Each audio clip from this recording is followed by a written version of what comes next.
যাত্রীদের জন্য সুখবর, এবার শনিবারও পার্পল লাইন অর্থাৎ জোকা থেকে মাঝেরহাট পর্যন্ত চলবে মেট্রো। আর সেই সঙ্গে শনিবারে বাড়তি মেট্রো চলবে হাওড়া থেকে সেক্টর 5 পর্যন্ত।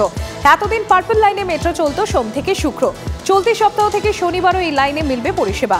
দিনের প্রথম মেট্রো জোকা থেকে ছাড়বে 1:25 মিনিটে, মাঝেরহাট থেকে প্রথম মেট্রো ছাড়বে 1:49 মিনিটে, শেষ মেট্রো জোকা ছাড়বে 8:11 মিনিটে, মাঝেরহাট থেকে শেষ মেট্রো পাবে 8:32 মিনিটে। এদিকে গ্রিন লাইনে শনিবার 186টির বদলে চলবে 202টি মেট্রো রেক, অর্থাৎ এবার শনিবার অল্প সময়ের বিরতিতেই পাওয়া যাবে মেট্রো।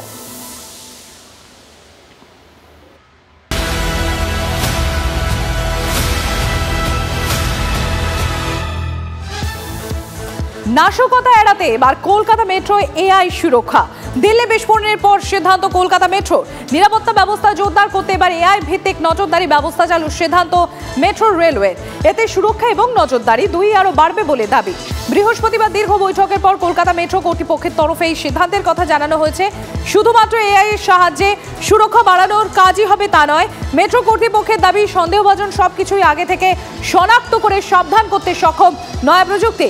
কোনো ব্যক্তির সন্দেহজনক গতিবিধি যেমন এই সফটওয়্যারের মাধ্যমে চিহ্নিত করা যাবে, তেমনই কেউ মেট্রোর লাইনে পড়ে গেলে তাও ধরা পড়বে এটির মাধ্যমে।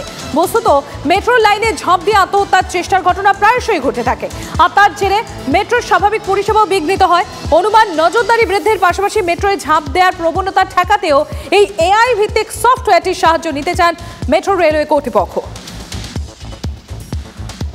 আপডেটেড ভার্সন অফ সিসিটিভিস আর এআই বেসড আছে।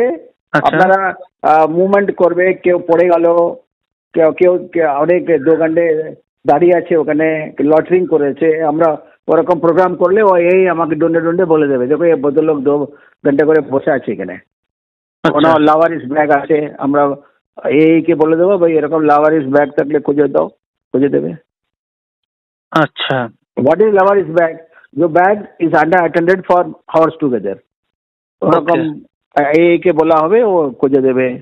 এরকম গাড়ি পড়ে আছে আর এরকম রেড শার্ট লোক ঘুরছে, দেখুন রেড শার্ট লোককে খুঁজে দেবে, ও অলরেডি অর্ডার প্লেস হয়ে গেছে।